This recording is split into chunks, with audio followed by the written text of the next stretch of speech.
India south east Asian country है और दुनिया में आबादी में इंडिया का दूसरा नंबर आता है, जिसका मतलब है कि पॉपुलेशन डेंसिटी के हिसाब से पर स्क्वायर किलोमीटर में औसत 464 लोग रहते हैं। वहीं अगर लैंड एरिया की बात करें तो 3.287 मिलियन स्क्वायर किलोमीटर से इंडिया वर्ल्ड में 7वें नंबर पर आता है।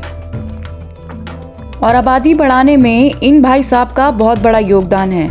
ये हैं जायोना चाना, जो दुनिया की सबसे बड़ी एक साथ रहने वाली फैमिली के लिए फेमस हैं। मिजोरम के ज़याना 75 साल के हैं और इनकी 39 पत्नियां हैं, 94 बच्चे, 14 बहुएं और 33 पोते पोतियां हैं। कुल मिला के ये 180 लोग हैं, जिसकी बढ़ती हुई गिनती अभी भी जारी है। दुनिया में 4 ऐसे पॉपुलर रिलीजन हैं जिनका जन्म इंडिया में हुआ है, जैसे हिंदुज़म, बुद्धिज़्म, जैनिज़्म और सिखिज़्म। इन रिलीजन्स को सिर्फ इंडिया ही नहीं, दुनिया भर के अलग अलग जगह के लोग मानते हैं।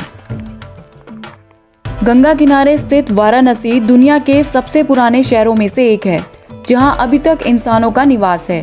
एक्सपर्ट्स के अनुसार वाराणसी करीब 3500 से 4000 साल पुराना है। इस फोटो में आपको क्या दिख रहा है? थोड़ा और जूम करके देखते हैं। ये है कुंभ मेला।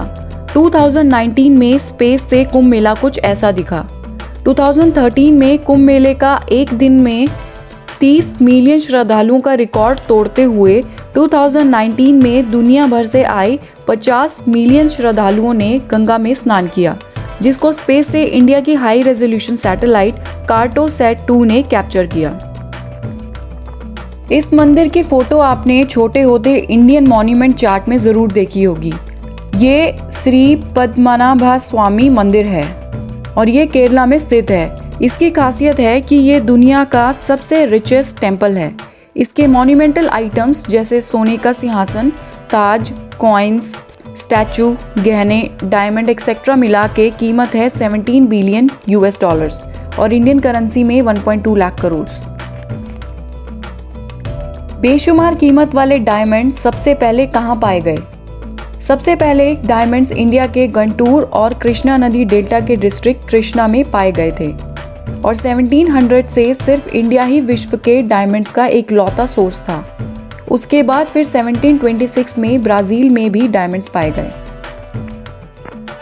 आप जितना इंडिया के बारे में जानेंगे, आपको उतनी हैरानी होगी। क्या आपको पता है कि chess, snake and ladder, martial arts, yoga, number 0, USB, buttons, shampoo और बहुत सी चीज़ें हमारे इंडिया ने इन्वेंट की है, जो सारा विश्व आज इन्हें यूज़ और फॉलो करता है।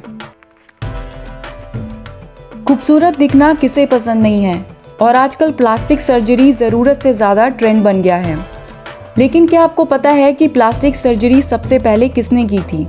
ऐसा जाना जाता है कि रिकंस्ट्रक्टिव सर्जरी 800 BC में इंडिया में सुश्रुता द्वारा की गई थी।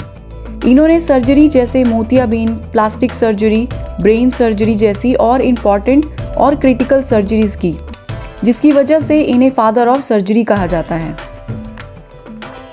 14th spiritual leader Dalai Lama Tenzin Gyatso, जो अभी के दलाई लामा हैं, वे मार्च 1959 को तिब्बत छोड़ के भारत रहने आ गए। तब से दलाई लामा और तिब्बतन गवर्नमेंट अधिकारी धर्मशाला हिमाचल प्रदेश में रहते हैं। धर्मशाला में तिब्बतन रिफ्यूजीज ने वहाँ काफ़ी स्कूल और बुद्धिस्ट मंदिर भी बनाए हैं। हमारे प्रेसिडेंट रह चुके sir APJ Abdul Kalam science और टेक्नोलॉजी में अपना बहुत बड़ा योगदान देने के लिए मिसाइल मैन ऑफ इंडिया से जाने जाते थे। इनकी वास्ट नॉलेज का लोहा सिर्फ इंडिया ही नहीं, पूरा विश्व मानता है। इसलिए सर अब्दुल कलाम के सम्मान में स्विट्जरलैंड 26 मई को साइंस डे मनाते हैं, क्योंकि इसी दिन सर कलाम स्विट्जरलैंड आए थे और ये हमारे इंडिया के लिए बहुत गर्व की बात है। पिछले साल चंद्रयान 2 के लॉन्च के बाद अब इंडिया चंद्रयान 3 की तैयारी में लगा है। इसके अलावा भी इंडिया ने कई सक्सेसफुल सैटेलाइट्स लॉन्च की हैं। लेकिन क्या आपको पता है कि इंडिया का सबसे पहला रॉकेट एक साइकिल पर ले जाया गया था? जी हाँ, रॉकेट इतना हल्का और छोटा था कि इसे तिरुवनंतपुरम के थुम्बा लॉन्चिंग स्टेशन पर साइकिल से ले जाया गया था।